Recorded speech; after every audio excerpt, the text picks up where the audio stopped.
My name is Tanner Davis. This is my Chapter 3, Understanding My Community. This will be my third year in Yates Center. Some of this information really got you thinking. It's not stuff that you just sit on a normal day and really think about. And in a smaller community, trying to find some of this information became very interesting, and looking it up on the internet.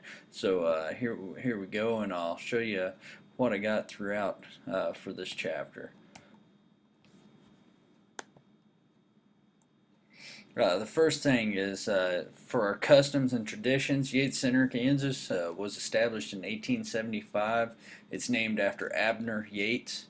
Yates Center is really known for being the hay capital of the world. There's a lot of prairie grass, and they really get into that and selling the hay and going all over the U.S. with that. It's a huge farming community. And then usually if you're not into that, then there's also oil around the town and in the community. Within the community, you have your typical doctor's office. There's a swimming pool, bowling alley, and fitness center, and then also there's several lakes within Woodson County and one within Yates Center.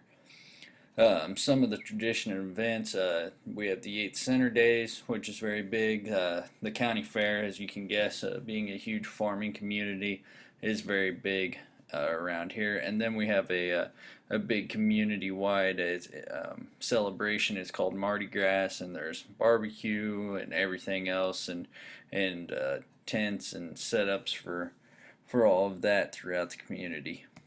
For our population, Woodson County population is 3,278. The reason I went ahead and put Woodson County down is because we are the only school in the county. But going on through, I'll have Yates Center down. Yates Center's population is right around 1,400. The percentage for white is 94.6%. African American is only 4%. Asian is 0.1%, and then two or more is 2.6%.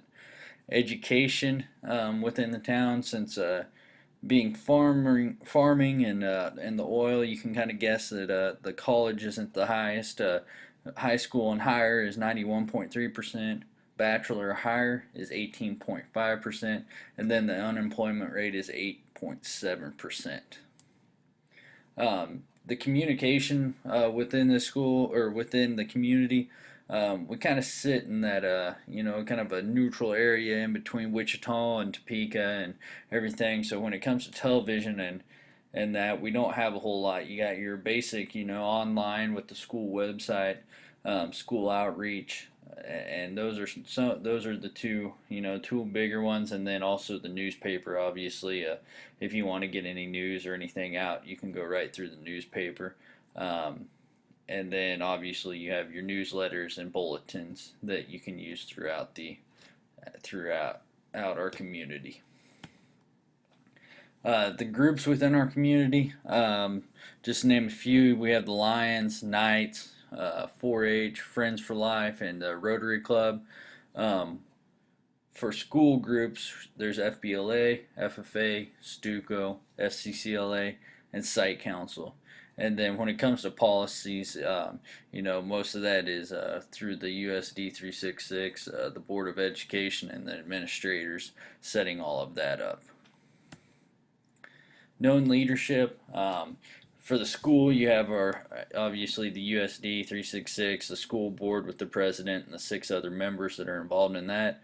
The administration with the superintendent, and then the high school principal and the elementary principal. Within the community, you have your city council, your mayor, and then 4-H and recreation were 2 other things. Like I said, 4-H is a very big thing, so that comes in, and you talk about developing leaders and everything, and 4-H is great for that. And then the recreation part of it, obviously, with Little League baseball and softball and basketball, Miss Hammond's very big and involved in that part of it. Community leaders. This is a community that is very rooted and established. For teachers, definitely new teachers, the administration with Rusty Arnold. He's been in the community for 14 years, and his children have gone through the school. And that's the thing. He's not one of the the original people. So at one point he was the new guy in town, and he's very open, and you can go and speak to him about anything, and he'll help you out if you need it. Within a small community like this, it's very hard to find people that are open-minded, that aren't stuck in their ways. This can be very hard, like I said, with a community that's very established, and they don't bring in a whole lot of new people. Usually, your teachers are your new people within the community. But just finding those open-minded people, you have a handful that you can find and talk to and really relate with, and they understand you, and they're very supportive. And then you usually, just like any small community, you're gonna have the people that are stuck and don't want to have to deal with much change or belief, and you're not on the in crowd. So that's finding the people that you can trust and communicate becomes very hard in a community like this. The conditions within this community, it's very low income. The average income for household is 25,000. This is a community very big in farming, like we've already talked, hay, crops, and livestock. If we're not in farming, then we talk about the oil industry comes in.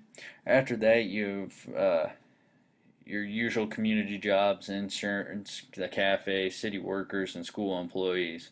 Employment stays fairly stable now. When oil was bigger within the region, there were more jobs upping our population.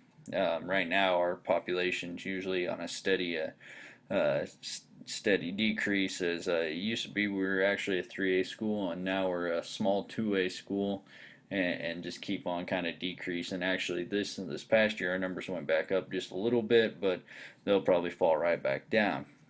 Within the community, the land is used mostly for farming, and obviously like the oil rigs and everything outside of that. Housing, average house price is actually 48,000. So living in a community like this isn't too bad at all, and finding a house to live in is fairly easy.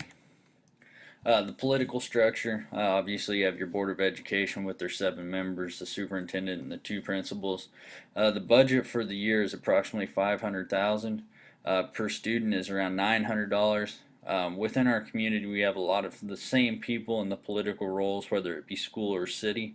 A lot of the school board members you'll also see with the city council and things like that. Within our community, people may complain about all these same people being on all these, and wanting different people to step in, but at the same time, a lot of the people do not get out and vote and put their word in.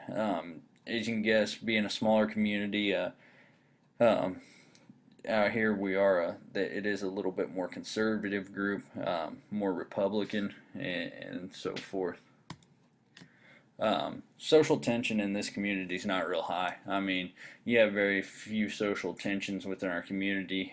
Maybe your typical school board things. Discussing what's better for one thing or another, and those are some of the smaller tensions that you may have, or when it comes to if the child's getting what the parent thinks is best and what the teacher thinks is best. Those are some of the small things you may have.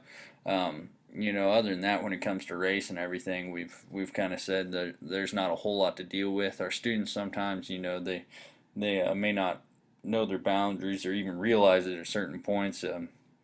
They can be racist at times, but they just need to be reminded of who's around, and it's not appropriate at any time. But other than that, they're pretty good, and you don't have to worry about that. But like I said, when it comes to social tensions, there's not a whole lot.